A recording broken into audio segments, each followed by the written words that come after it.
Magandang gabi po sa inyo, mga kababayan. We have a cabinet meeting here. Cluster ito. Ibig sabihin, hindi lahat. Yung may kaalaman lang dito sa COVID-19. We have to discuss this topic because it is not only the hottest news around town. Ang importante kasi dito, malaman ng tao, the right of the people to know and to know correctly.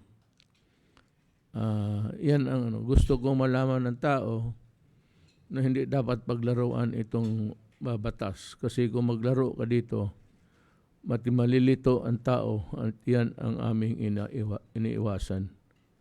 So, we'll begin with the topic masagot ko para yung nagdadalawang isip dahil sa bakuna malinawagan ninyo. I'd like to request the Secretary, si Rocky, to read the pertinent laws, yung batas that controls the process of a vaccine before it's used to the public. Secretary Rocky, kindly enlighten us of the law. I think you are the author. Pakisabi na lang sa publiko. Mr. President, Okay, I am reading Section 34 po of the Universal Healthcare Law.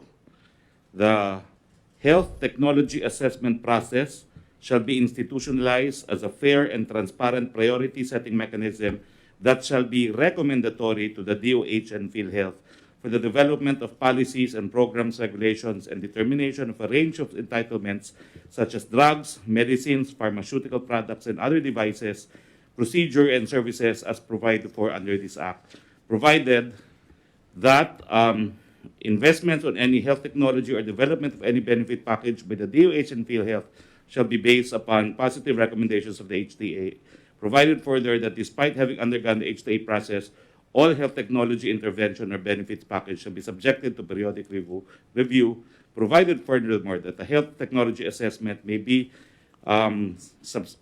have substantial impact on the initial coverage decision by the DOH or PhilHealth, and provided finally that the HTA process shall adhere to the principle of ethical soundness, inclusiveness, and preferential regard for the underserved, evidence-based, and scientific defensibility, transparency, accountability, efficiency, enforceability, and availability of remedies and due process. I know that you're reading the correct law. Pwede mong, kagaya ko, yung Tagalog na dahan-dahan lang, doon sa bago final phase ng bakuna. Opo. Yung recommendatory power nila. Magkakaroon daw po tayo ng health technology assessment na magiging patas at transparent na mekanismo na magiging recommendatory po sa DOH. At ito po ay yung para sa mga pulisiya at mga programa, mga regulasyon, at saka yung mga ibibigay na mga gamot, medisina, pharmaceutical product, at iba pang mga devices, procedure at serbisyo sa ating mga kababayan. Okay, now, I'd like to address myself to Secretary Duque. Sir, are you aware of this law? Yes, sir. Yung pong legal ng DOH has emphasized the provision after what was read na recommendatory po sa DOH and PhilHealth. Nakalagay po kasi rito, provided that investments. So kung gagastos po ang gobyerno on any health technology or development of any benefit package by the DOH and PhilHealth shall be based on the positive recommendations of the HTA.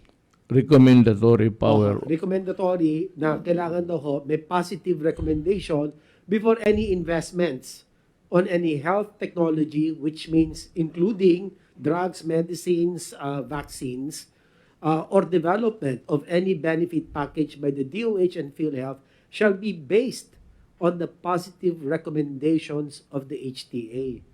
Ang sabi po ng legal namin, absent this positive recommendation, the government cannot spend money on this technology or development of any benefit package by the DOH and PhilHealth. Yung pong investment on any health technology, it has a technical definition to include mga pharmaceutical products, mga devices, including vaccines, drugs, and medicines. Ito po yung kanila pong interpretation na sabi nila sa akin, hindi pwedeng gumastos ng gobyerno hanggat walang positive recommendation ang HTAC. Yun po yung sinasabi nila sa akin bilang mga abogado ng departamento, Mr. President. Yes, because I have here the copy also. At best, you may or you may not seek, get the recommendation. Is that within your discretion? It's a bit difficult, Mr. President, kasi investments on any health technology, development of any package by DOH and PhilHealth shall be based on the positive recommendation of the HTA, based on the positive recommendation of the HTA. So, madaling sabi, recommendatory lang. Yes, sir. It is not binding on you per se. Tama? Yung ho kasing pagkasabi sa akin, sir, kaya nga yung pong sa pagbili po natin ng Sinovac, they needed to give their positive recommendation, which they did. And that's why we paid for it. We will be paying for it based on the supply agreement with Sinovac, Mr. Ang President. HTAC, nagbigay ng recommendation. Yes, sir.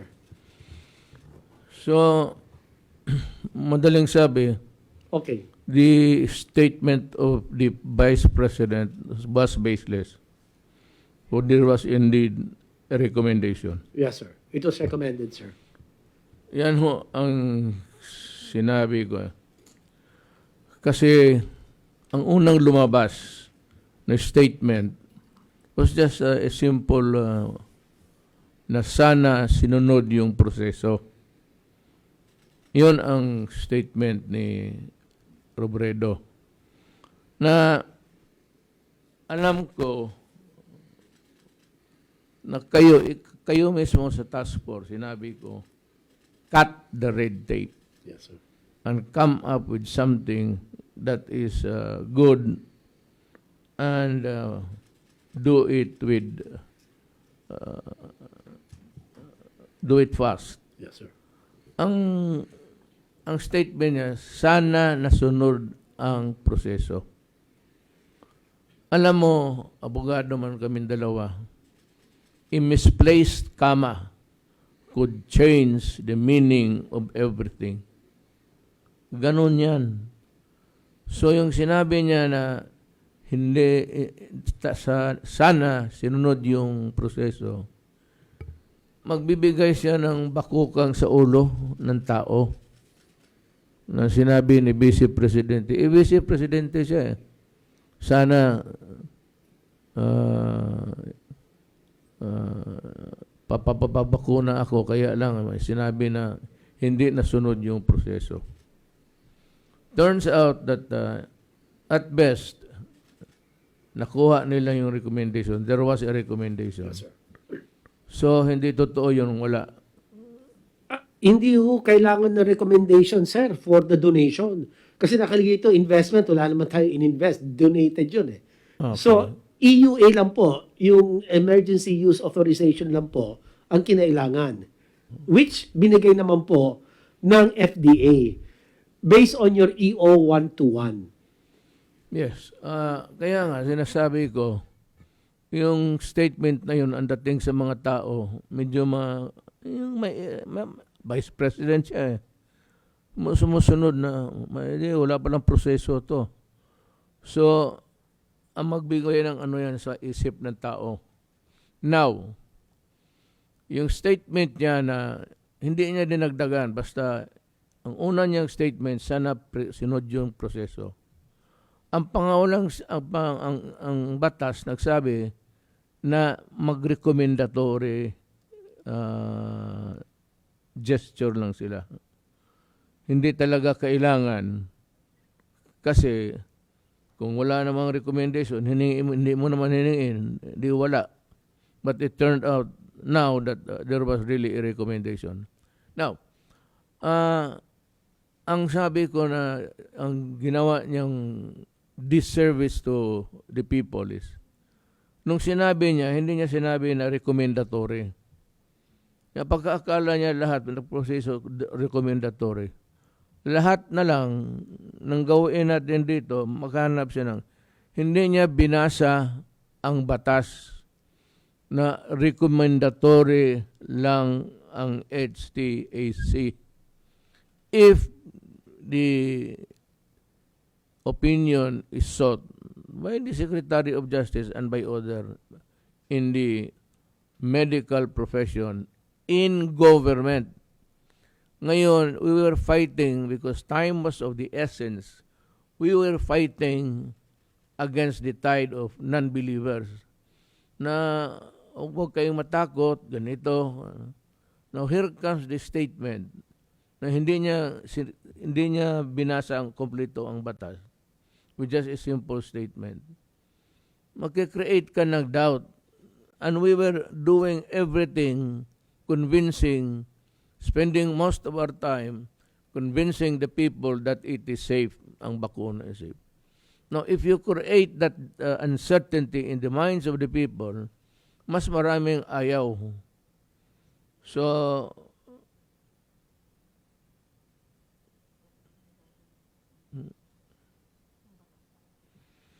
ito yung HT process shall be institutionalized as far as transparent priority setting mechanism, that it shall be recommendatory to the DOH and PhilHealth. Wala namang humingi ng if there is no issue about kasi nga donated yun, nakabalot na. And ganito, binigyan na ang bakuna ng EUA, Use of Emergency Authority. Imbis na magtulong tuloy to convince the people, here she comes and making it appear that government has failed in its mandate of securing. Kaya nga, doon ako, hindi ako napikon. Hindi ako mapikon kaya hindi ko sarili ito. Ang akin, medyo galit ako for coming with a half-truth.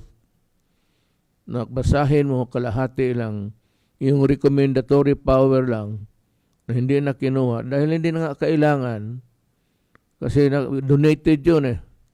At saka binigyan ng authority ng FDA. Alam mo, mga kababayan,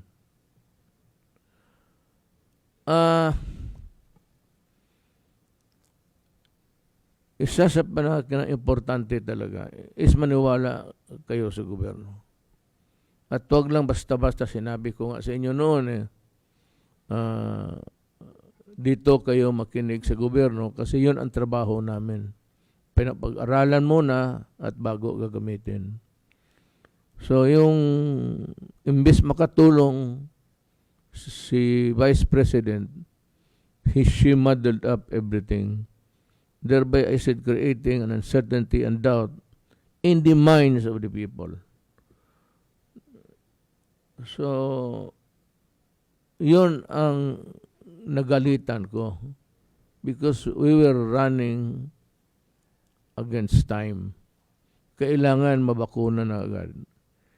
Alam mo, kung binigay ito ni Secretary Duque, another proseso na, ay ilang buwan na naman yan, at kaharap ko yung gabi na yon ang bakuna na binababa sa eroplano ng military plane ng China. So ano gawain ko? Hindi ko na. Kaya kinabukasan, turok na kaagad. Sa awa ng Diyos, wala namang namatay. At karamihan, okay na. May headache, slight fever. Yun lang naman, pero that's part of the territory of the effects of the bakuna. Nandyan talaga yan. Kasi it's a foreign matter. Pagka foreign matter, ipasok mo sa katawan ng tao, magkaroon talaga ng reaksyon. So, I hope that next time, kung wala naman siyang masabi na tama, he just would maybe shut up. Siguraduhin niya muna o hindi magbasa siya mismo. Ikaw, ma'am, ang magbasa and take notes of the important or salient points of the law. Otherwise, I said, a misplaced comma could change the meaning of everything. Yan ho, hindi ako napikon.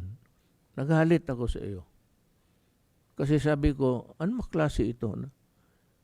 Uubos na natin yung panahon na to convince ang tao until naman na hindi na kumpleto yung proseso. So yung tao gumaganon. Yun ang iniiwasan natin. Kaya nga pagdating diretso na kaagad, the day, on the eve, kinabukasan, turok na turok. And it has helped our country. Now there is a rise of COVID cases. Ito ngayon, wala ka na kasali, ma'am. I hope that you'd understand what I'm talking about.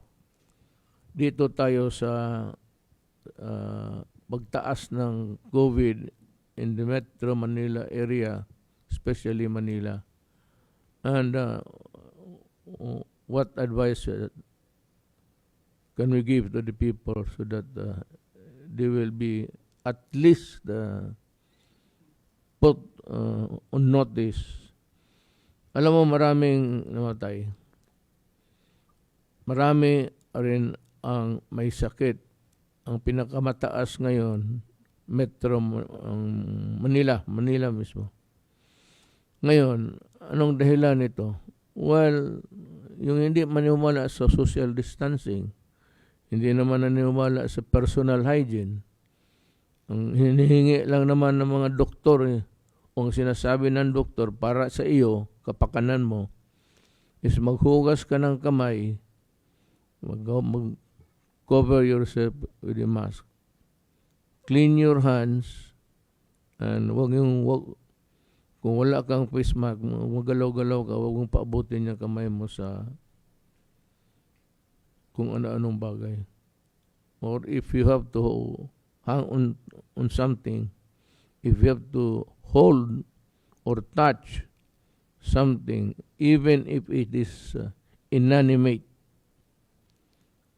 sino yung walang buhay, kahoy, furniture, bantay kayo dyan. Kaya yung umupo dyan, sa restaurant, ang umupo dyan, may naiwan, and yung mag-ubo sa publiko. Bantay kayo niyan. That's why social distancing is because if you think the other guy on your right side is coughing heavily, might as well just go away, move yourself a little bit further. Parang ganun wala nang ibang solusyon eh. It's also the mask, the washing of the hands, at social distancing. Hindi naman kailangan na magpalayo ka kaagad. But if you think that somebody is coughing, even if it's just an ordinary cold, baski ordinaryong ubo, to be on the safe side, you go a little bit further. Social distancing means to say, umiwas ka. Then, mask, importante yan. Mask, importante talaga. Mabilis makuha mo pag humihinga ka. And maghugas ka ng kamay. O kaya, mabili ka lang, maraming alcohol. Hindi naman, isang, dalawang drops lang. Patay na ang germs niyan. It's not so expensive and it's not something which is consumable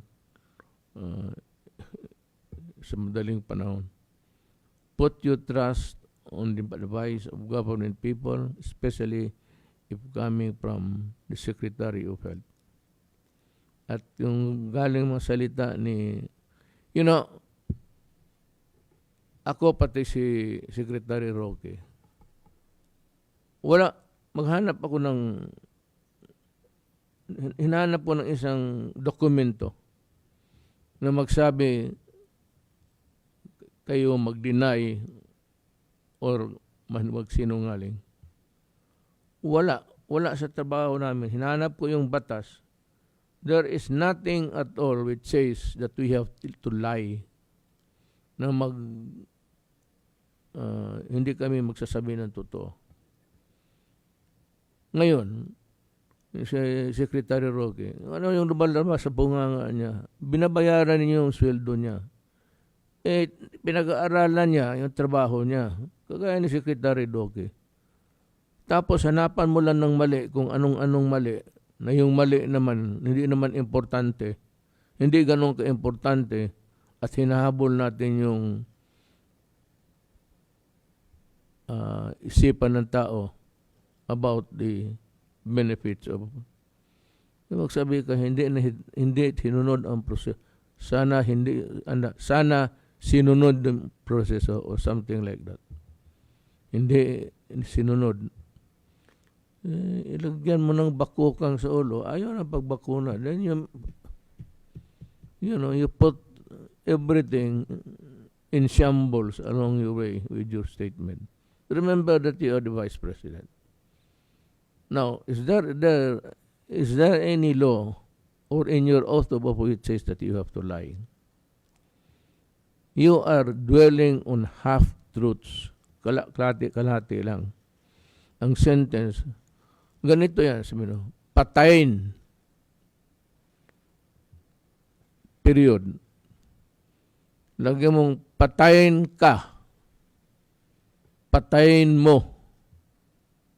O sampalin mo.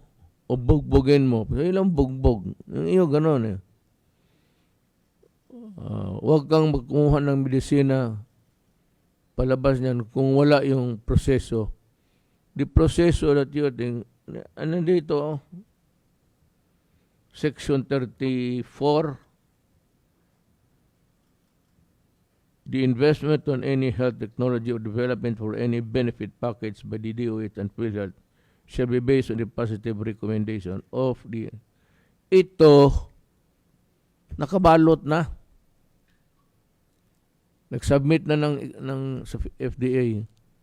Ang FDA lang, itong sinasabi mong proseso, kung mga bagong medisina, doon nila ipadaan. Pero ito, donated to. Madaling sabi, ginagamit nila sa China. So, I hope we can understand each other. Yun ang mali mo. Hindi ako pikon. Galit ako. Galit ko, hindi naman galit na galit talagang gustong pumatay na to. Galit na more of an irritation. Nairita ako sa binibitawan mong salita. Hindi ako galit. Galit in the sense na yung parang nairita nga. Ito, anak ng witeng naman eh. Bakit man niya masabihin kung ano, yun. That was the reaction. So, walang pikunan dito. At hindi ako mapikon. Hindi ko ito personal. Yung mga tao maniwala sa iyo ay ang magpapakuna, hindi, bahala sila. Hindi ako mapikon sa kanila. Naniwala kayo sa kanila, kay Vice President. That is your own lookout.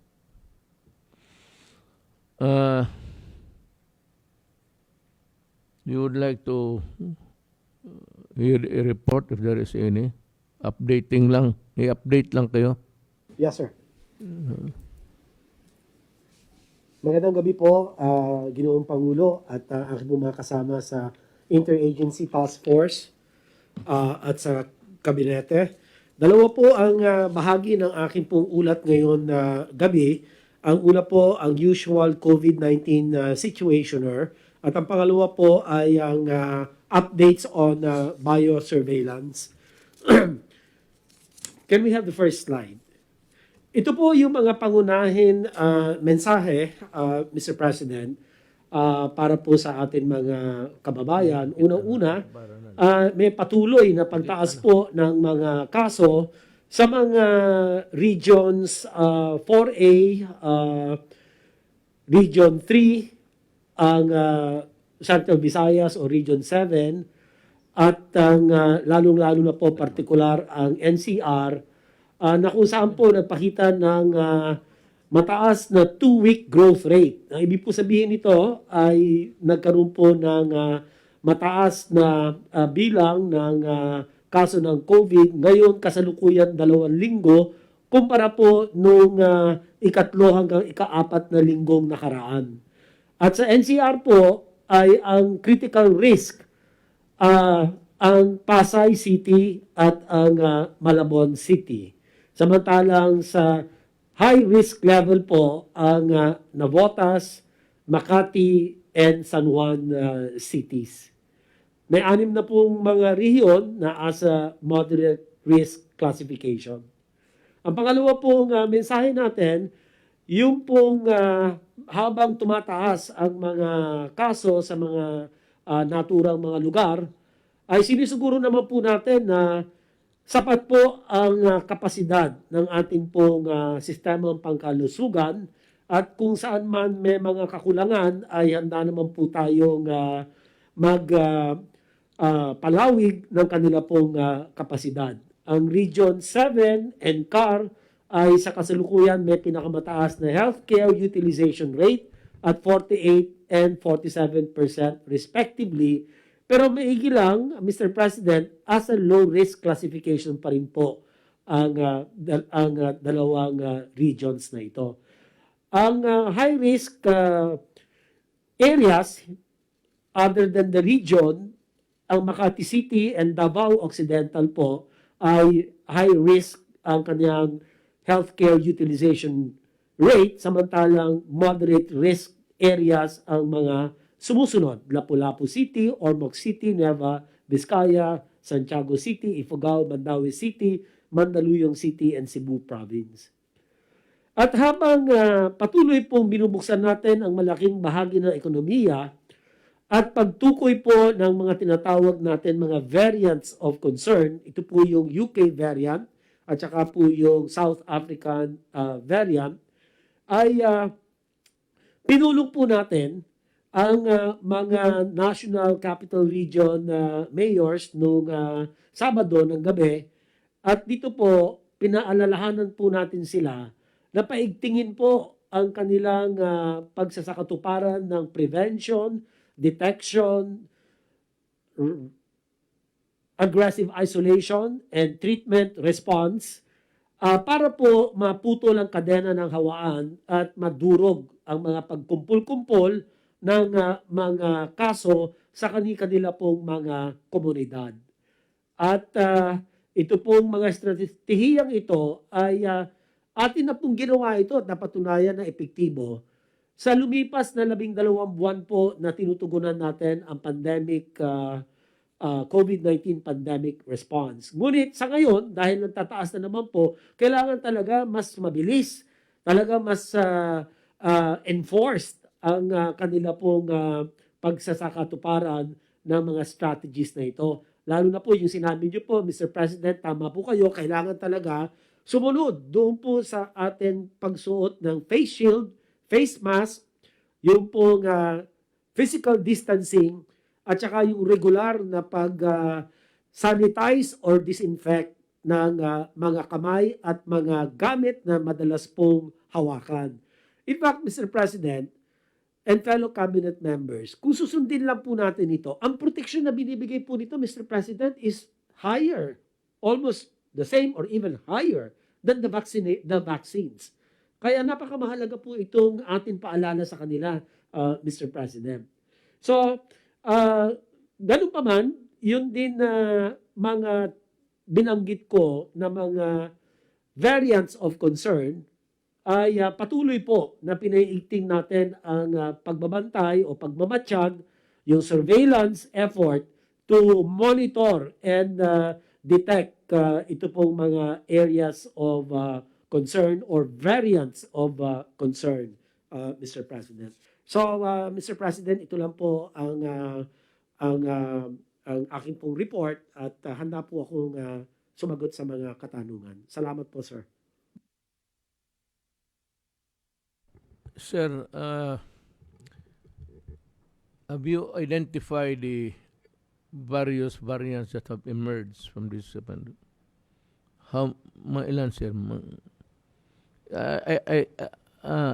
If I understood you correctly, kung maraming tinatamaan, mas maraming kaso mutation na mangyayari. Tao por tao. Ayan ang mga kababayan ko, yan ang pinakadelikado. Pagtapok sa isa, lilipat naman sa isang katawan ng tao, maging sariling COVID-19 niya, plus yung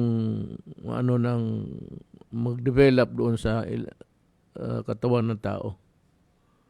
Well, we have issued the warning. It's very simple. Wash your hands, wear a mask, then social distancing. At yun, importante dyan is hugas na kamay, pati yung mask, especially sa public. Hindi po ako nakalimutan, sir. Yes, sir. With your permission, sir. Yung pong contact tracing, doon po sa mga komunidad na meron na po talagang napakataas ng bilang ng COVID cases, kinakailangan din po yung contact tracing ay paigtingin, palakasin po ito. Dahil napakamahalaga po ito bilang isa sa mga hakbang na makakahinto ng hawaan. We have to cut the chains of transmission and crush the clustering of cases.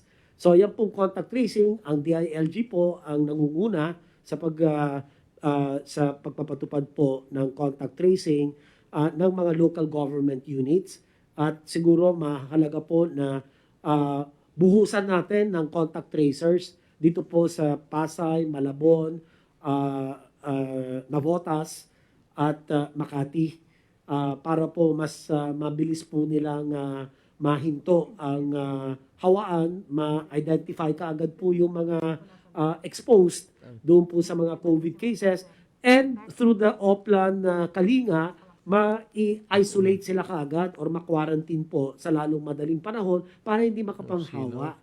So, yan po ang pakiusap din po natin sa mga ibang ahensya po ng pamahalaan, pagkaisahan po natin ito para ito po magkaroon po tayo ng trend reversal. Imbis na tumaas, at least mapababa po natin ito dahil nga takot din tayo, yung mutation potential increases when there is increased transmission. Salamat po. We have Charlie, Secretary Galvez. Mr. President, I will have a presentation to you on Okay. The update of the vaccination rollout. Okay.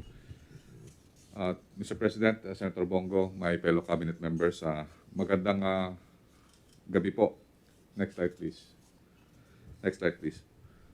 Yung briefing po natin po ngayon ay bibigyan po natin ng konting pahapyaw po yung global update at saka yung update po ng ating vaccine rollout. And then also yung atong update natin sa negotiation at saka yung mga indicative deliveries po natin, Mr. President. Next slide, please. So kung makikita po natin ang ating global vaccination, meron na po tayong 300 million plus. At ngayon po, Mr. President, ay tumaas po yung tinatawag nating daily rate natin na 7 million. And then, ang nakakatuwa po ay nakasama na po ang Pilipinas sa mga numero at meron na po tayong more or less 44,000 na doses na na-administered.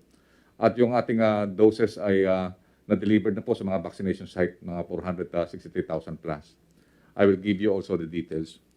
So minsan yung mga tinatawag natin yung mga restrictions sa AstraZeneca, meron pong data sa UK na nagsasabi na yung AstraZeneca jabs prevent 80% of hospital admission among over 80 years old. So kaya po nung nagkaroon po tayo ng deliberation sa NITAG ay yung AstraZeneca po ay in-administer po natin sa mga senior healthcare workers po natin. So binigyan po natin sila ng priority. And then also France, Sweden, and Germany now allowing the use of AstraZeneca for over 65 years after initial restrictions. And then yung US din po nagkaroon na po ng pangatlong kanilang tinatawag na US-made na vaccine, yung J&J. Nagkaroon na po sila ng tinatawag na tatlong vaccine na available po sa kanya. And then yung India, parang nakita po natutuwa po kami kasi yung ating model na tripartite agreement with the private sector, parang yung India at saka Indonesia rin po ay halos tumatapat po sa ginagawa po natin at nakita po natin talaga yung private sector ay maganda po ang kanyang magiging contribution in order to maximize and accelerate our vaccination program.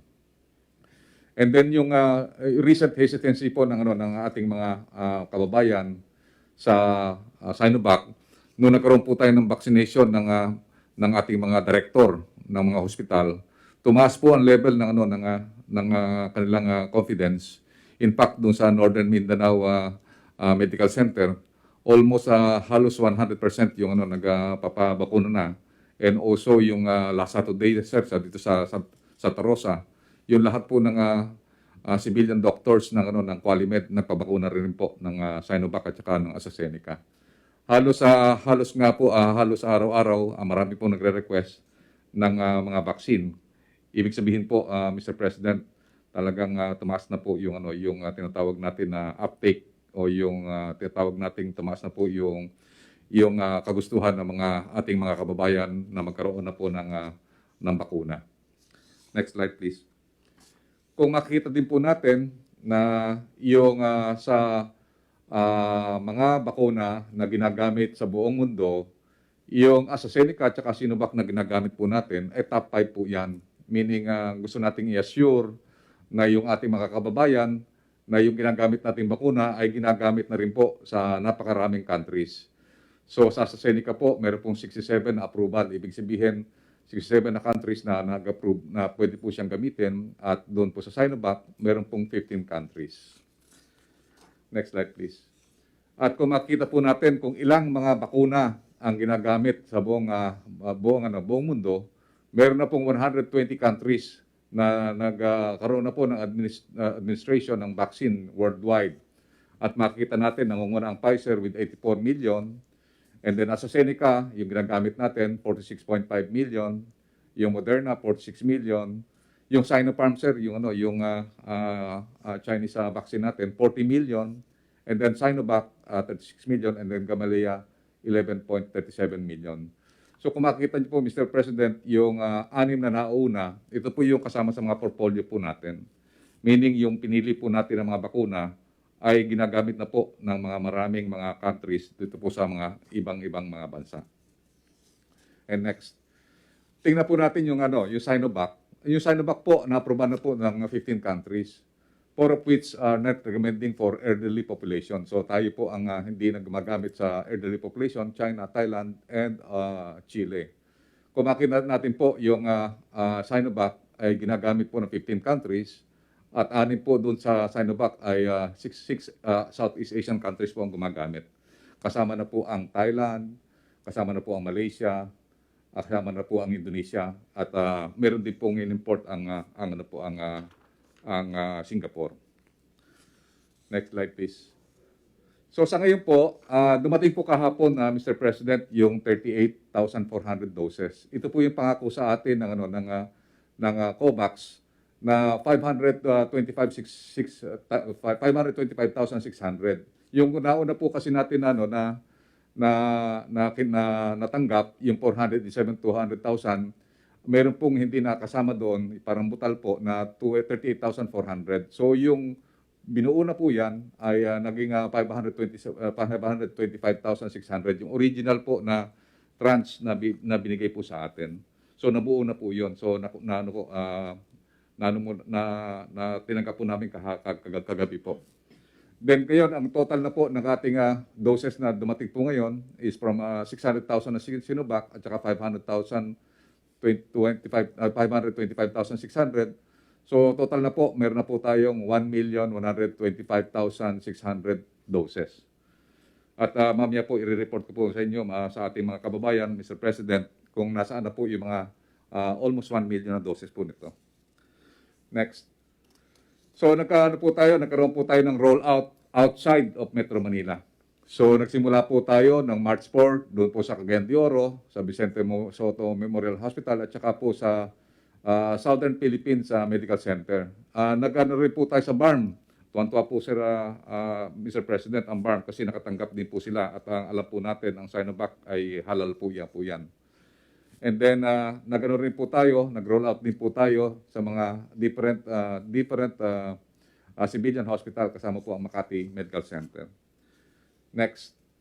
And then nagkaroon na rin po tayo ng rollout sa AstraZeneca at saka po ng ang Sinovac. So nung last March 6 kahit na po tsaka March 7 kahit na po weekend nagsumama po tayo mag-roll out. At ang ginawa po ni Secretary Duque po dito yung AstraZeneca, considering bago po yan na vaccine natin. Kaya konti lang po muna ang ating pinatusukan para at least ang tawag po natin doon calibrated and measured para makita po natin yung adverse effect kasi may balita po na medyo mataas ang adverse effect po ng AstraZeneca. Can we ever convince them to get the vaccines for their own good? Yes, sir. I believe yung uptake, sir, natin from 37, tumaas na po, sir, ng more or less 50 na ngayon, sir. And then, pati, sir, yung tinatawag natin, sir, yung mga ginagawa po natin, sir, na rollout na yun, sir, because of our successful rollout. Dahil nakikita natin, sir, na though medyo calibrated, sir, yung natin, but we can see yung ating mga deliveries from the start that we have received yung vaccine. Naging maganda po eh. And then nakita po natin ito yung lahat po na binibili po natin ng mga vaccine. Ito po kung makikita niyo po Mr. President, napakataas ng tinatawag natin usage nito sa different countries. Yung Novavax, this will be a future generation vaccine considering it is also being tested for UK variant at saka po yung South African variant. So if the vaccines that we have signed, the delivery we have signed already, how much or how many all in all do we have by, say, June, July? June, July po, sir, ang next slide po, sir. Sir, ito po, sir, sir, natin, sir. Kung makita, sir, natin sa ating next slide, ito yung indicative deliveries po natin. So, kung July, kung sa second quarter, we expect na meron tayong, sir, nandiyan ang Sinovac, at saka yung, nandiyan din po yung COVAX, at saka yung Novavax. And then also yung, sir, sa May, June, baka dumating na rin po yung AstraZeneca. Meron pong order ang private sector na 2.6 million. So nakita po natin baka humigit po tayo ng mga 20 million po ang ating makukuha between April, May, June po, sir. Yung second quarter po. Okay, I'd like to just repeat again the role of the crucial participation or how the enforcement of these laws, especially those who do not believe and itong avoiding social distancing, it is really very important that the DILG plays its role Kasi ang gobyerno kasi natin ganito. Ako yung pinakaulo. Ang pinakabuntot ko yung barangay captain. Hindi echelon sa the president, the vice president, the cabinet members, then yung mga directors ng mga bureau, then after that you have the mayor, mga konsehal, then barangay.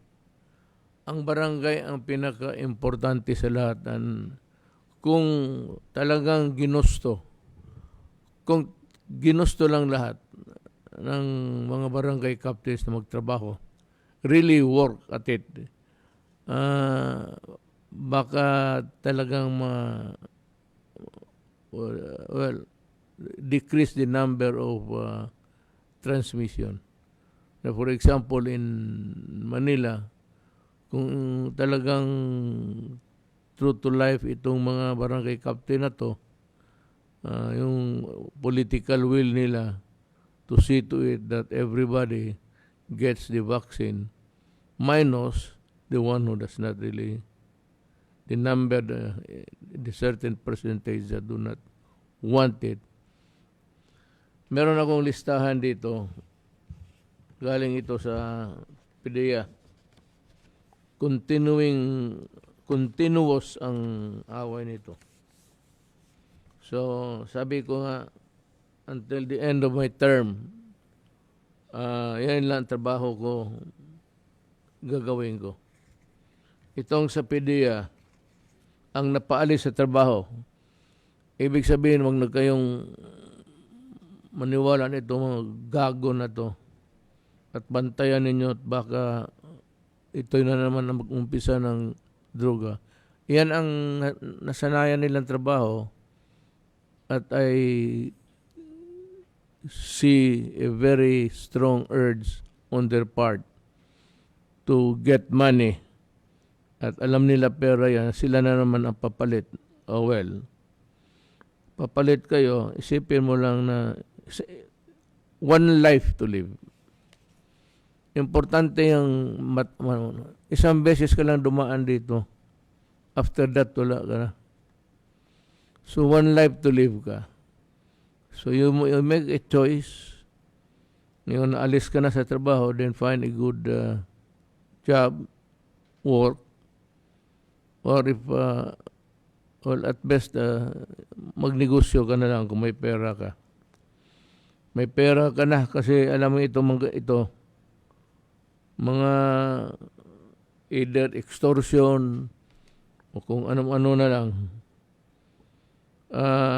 Ito sila, hindi na ito PDEA at kayong nakaalam niyan, sabihin mo sa kanila, itong binabasa ko na huwag kayo dito sa barangay magloko. At kung may makita kayo na misteryoso, report mo kaagad sa police or sa military. Ang pangalan first is Francis Raymond R. Ogoy, Intelligence Officer, grave misconduct, punishment dismissal. Arestio Villamor Jr., Intelligence Officer 1, for grave misconduct at nung in-examine sila, positive sa drug use. Ang tatlo is Roger G. Cunyo, Intelligence Officer 2, ito grave misconduct, tapos tested positive for drug use. Ito si Joseph Abiner, Administrative 6, grave misconduct, ganun rin, tested positive for drug use. Theodore Barte, Intelligence Officer, grave misconduct, dismissal. Lahat ito sila dismiss. So ito mga tao na ito, bantayan ninyo. Kasi ito yung gagawa ng mga milagro. Kung wala na. Lalo na sa nasanay ng extortion, panghingi-hingi, tapos hulihin yung mga Hindi masyado dito. Pero, ang iba ganito yan eh. Yung sa police, ang kalukuhan nila dyan is kung makahuli sila ng drug, lagay natin 5 kilo, 1 kilo lang ang report nila. Tapos yung 4, bitawan uli doon sa publiko, sa community. Ganon. May nangyayari, maraming cases na nangyayari yan. Dito sa malalaking mga generals pa. Kaya ako, yung piling-pili talaga yan, yung mga tao na police officers dito, lalo na sa Manila, na talagang nagtatrabaho ng galing puso to protect the people. So, ngayon, binabantayan namin kasi there's a big increase sa COVID. COVID na naman ito. So, kasi ng mga holidays, dikit-dikit nga ang tao. Ito na yun ngayon. Ito na ngayon ang resulta. Taas na. Kasi you abandon the protocol. That's number 1. Kasi kung magmaskara ka lang, tapos may face shield ka, imposible na mahawa ka. Kung wag mo lang gamitin yung kamay doon sa mukha mo.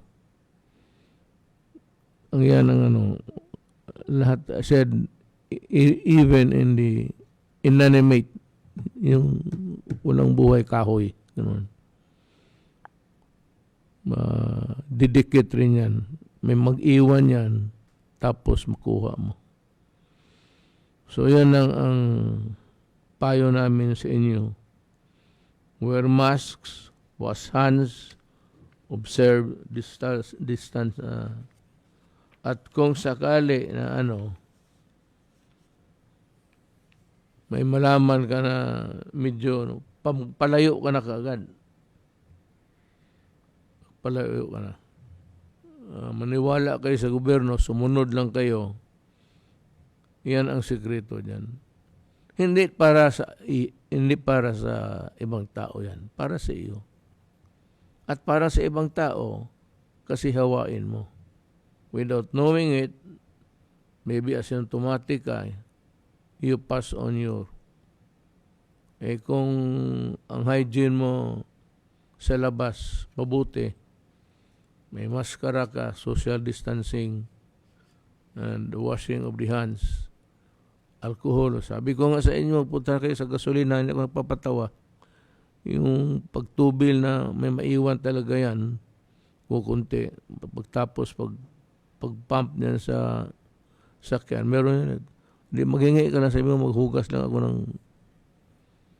Then do not play your hands on your face because the virus can enter sa mata, sa ilong, pati sa bunganga.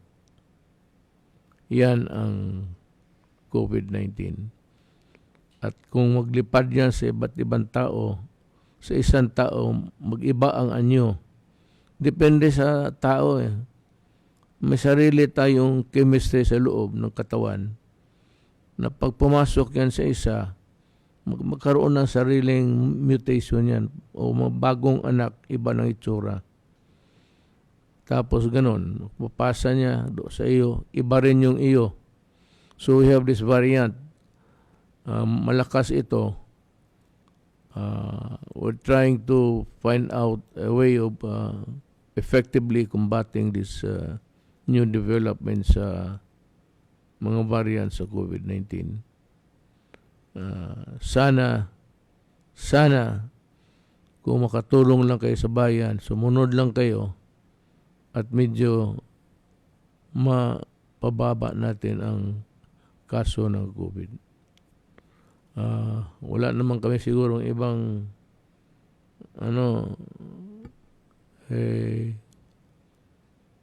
paalam lang kami at we'll say in the next cabinet meeting, we will share with you. Kaya ito open.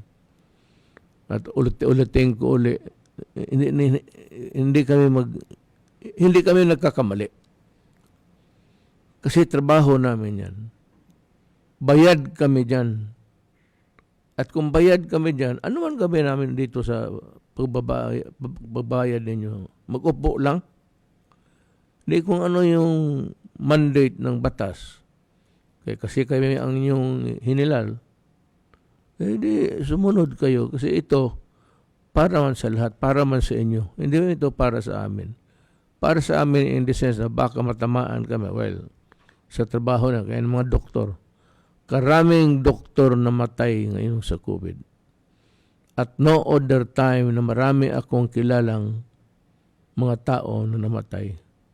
Noon, every 2 years lang, namatay na yung ano mo, kaibigan mo. Ngayon, weekly. Pati ang masakit pa sa akin yung mga mag-asawa. Kasi katabi palagi. Pagtulog, pagkain, lahat. Ngayon, kung matamaan yung isa, madali na rin yung magkasakit ng partner. Problema niyan, bantay kayo. Kasi may mga anak. Ang mga bata hindi masyado lumalaban ang katawan nila. Pero tayong matatanda, be careful because we might not able to make it. Basta ang sabi ko, itong washing of the hands, social distancing, and mask. It's your life. You only lived once. Kung ready ka na, kung saan pumunta, kung totoo man yung impyerno pati langit, ay mamili ka na doon. Kung anong nasa pinaglakihan mo na reliyon at may ganon, ready ka. Because I said, you have only one life to live. So, please guard yourself. Maraming salamat po.